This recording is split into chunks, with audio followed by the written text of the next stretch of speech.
Bonjour tout le monde, bienvenue dans cette première vidéo de statistiques secondaire 3. Donc, on va voir plusieurs mots importants aujourd'hui.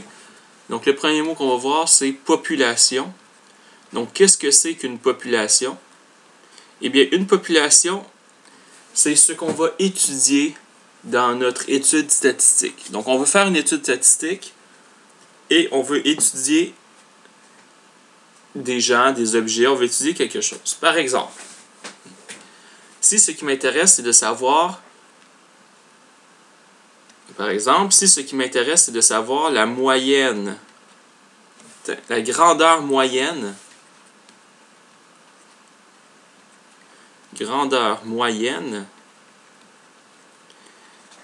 des adolescents au Québec. Donc, si je veux savoir la grandeur moyenne des adolescents au Québec, eh bien, ce que j'étudie, c'est la grandeur moyenne. Donc, ça, on appelle ça le caractère étudié. C'est ça que j'étudie, c'est la grandeur moyenne. Mais, qui est concerné par mon étude? C'est sur qui que je vais prendre les données? Ça va être avec les adolescents du Québec. Donc, c'est les adolescents du Québec qui seraient ma population. Donc, dans ma population ici, ce serait les adolescents au Québec. Maintenant, si j'ai beaucoup d'argent, je pourrais faire ce qu'on appelle un recensement. Donc, un recensement, c'est qu'on étudie toute la population. Donc, on va étudier toute la population. Ça veut dire qu'on irait voir tous les adolescents du Québec pour les mesurer et avoir leur grandeur. Donc ça, ce serait si j'ai beaucoup d'argent, parce qu'aller voir tous les adolescents du Québec au complet, ça coûterait très cher. Donc, le recensement du Canada, ça arrive seulement aux 4 ans environ. Pourquoi? Parce que ça coûte très cher. Demander à tout le monde au Canada leur âge, leur revenu, etc., le nombre de personnes dans la famille, ça coûte très cher, donc on le fait très peu souvent. C'est pour ça que la très grande majorité des études statistiques qu'on va faire dans notre vie, c'est des sondages. Pourquoi? Parce qu'un sondage, c'est plus rapide et ça coûte moins cher. Donc un sondage, on va étudier. Donc on étudie une partie de la population.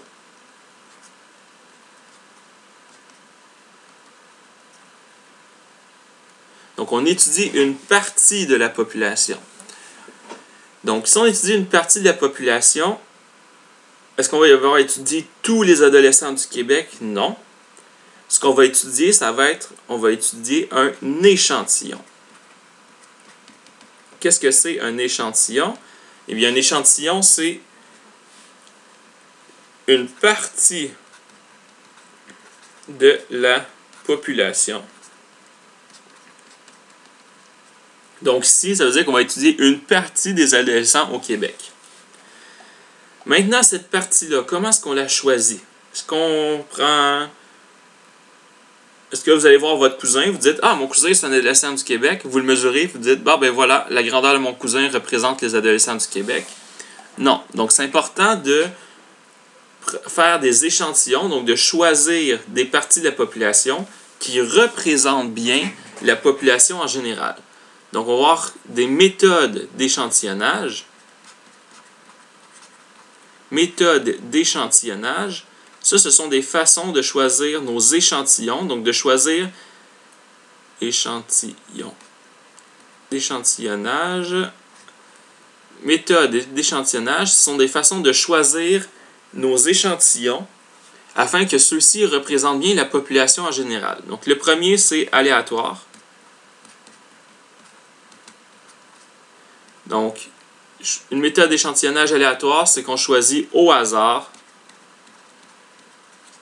des personnes. Donc, parmi toute notre population au complet, parmi tous les adolescents du Québec, on choisit des personnes au hasard. Bon. Au hasard apporte un petit Donc, au hasard, c'est une méthode qui fonctionne bien, mais c'est vraiment pas la méthode la plus efficace. Parce que ça veut dire que si au hasard vous avez pigé des gens, puis il y en a dans le nord du Québec, il y en a à Gaspésie, il y en a à Montréal, il y en a un peu partout. Ça veut dire que vous allez vous promener en auto, vous allez aller voir toutes ces personnes-là, ou bien vous allez toutes les appeler. Ça se peut que ce soit très long à aller choisir, trouver chacune des personnes. Donc c'est pour ça qu'il existe d'autres méthodes, parfois plus efficaces. Une méthode, c'est la méthode par grappe. Donc la méthode par grappe, c'est qu'au lieu de choisir des gens complètement au hasard, ce qu'on va faire, c'est qu'on va choisir au hasard,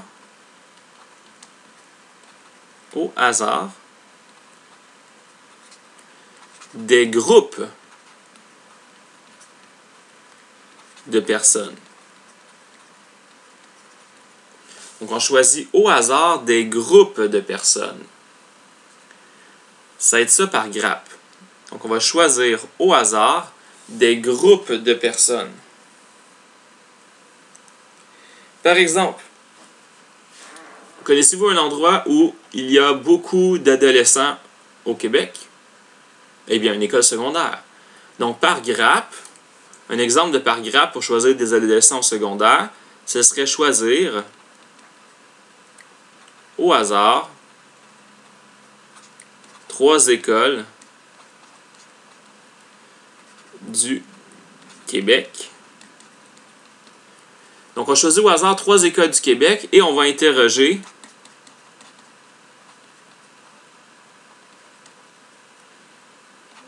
les adolescents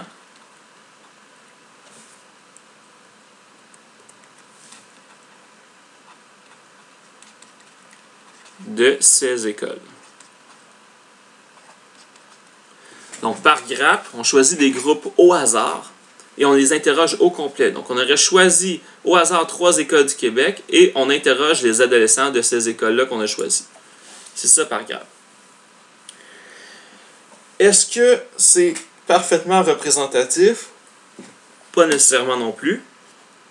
C'est sûr que si on choisit 3 écoles au hasard du Québec, ça donne que c'est 3 écoles de Montréal. Est-ce que des adolescents de Montréal représentent bien les adolescents de tout le Québec en entier? Pas nécessairement. Mais c'est quand même une méthode qui va être moins chère et plus efficace que aléatoire, où on va devoir se promener dans tout le Québec au complet pour trouver nos personnes qu'on a choisies aléatoirement. Bon. Ensuite, il y a une autre méthode qui s'appelle la méthode systématique.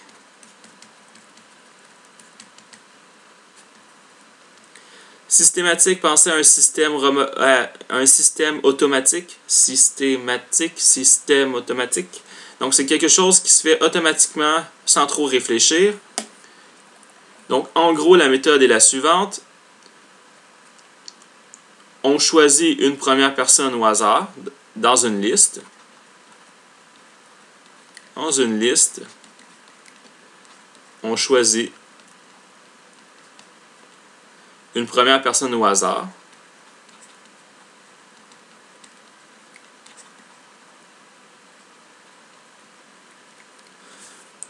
Choisir une première personne au hasard. Et ensuite,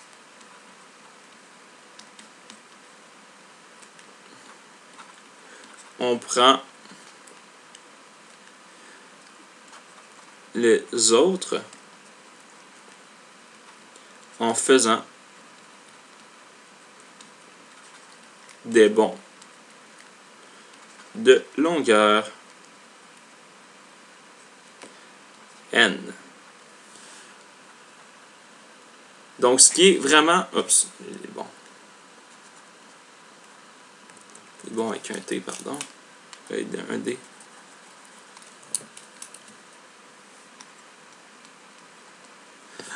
Donc, ce qui est vraiment important ici, c'est les bonds. Donc, dans une liste, on choisit une première personne au hasard et ensuite on prend les autres en faisant des bonds de longueur n. Donc, ce qui est important ici, ce sont les bonds.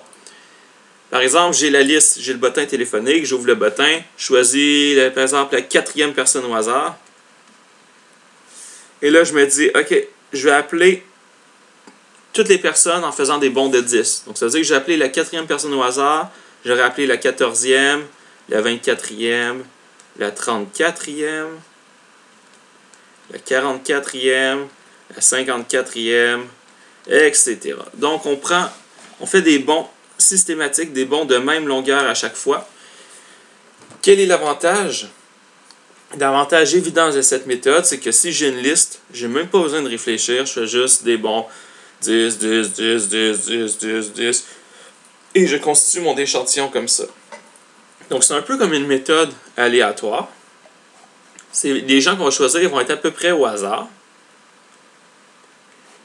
Mais c'est surtout que ça va être plus efficace. On n'aura pas besoin de courailler partout pour trouver nos personnes. On fait juste suivre une liste et les appeler, par exemple. Donc ça, c'est une méthode qui est souvent utilisée aussi. Parce que c'est rapide, ça coûte pas cher, tu as juste besoin d'une liste, tu appelles les gens. Ou tu mets tous les élèves en ordre.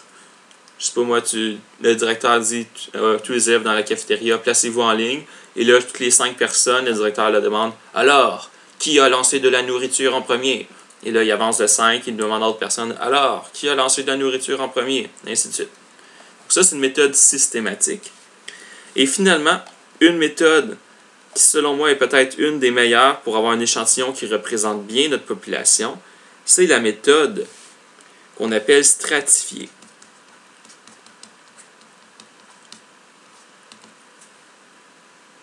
Donc, un échantillon qui va être stratifié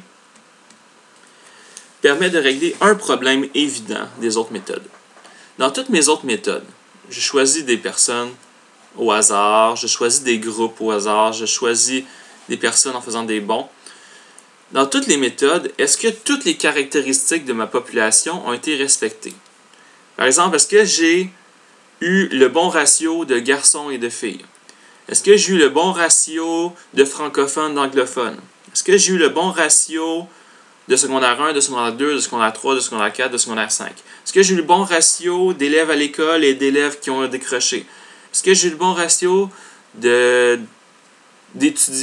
en santé, d'élèves qui ne vont pas à l'école parce qu'ils sont malades à l'hôpital? Donc, il y a plein de caractéristiques de ma population qui pourraient influencer mes résultats. Et si je n'en tiens pas compte dans mes échantillons, mes résultats peuvent être biaisés. Donc, imaginez que j'ai choisi des personnes au hasard, avec la méthode aléatoire.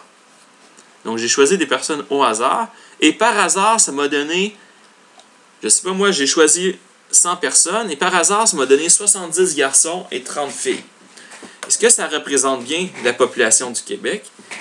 Est-ce que les adolescents au Québec sont 70 garçons pour 30 filles? Pas du tout, c'est à peu près 50%, 50%. Donc, mon échantillon devrait être à peu près 50%, 50%. Stratifier permet de régler ce problème. Donc, stratifier, on divise la population en groupes.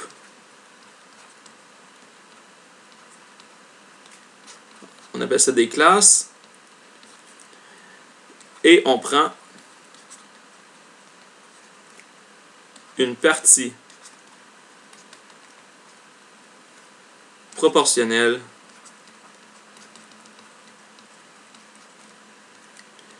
de chaque classe.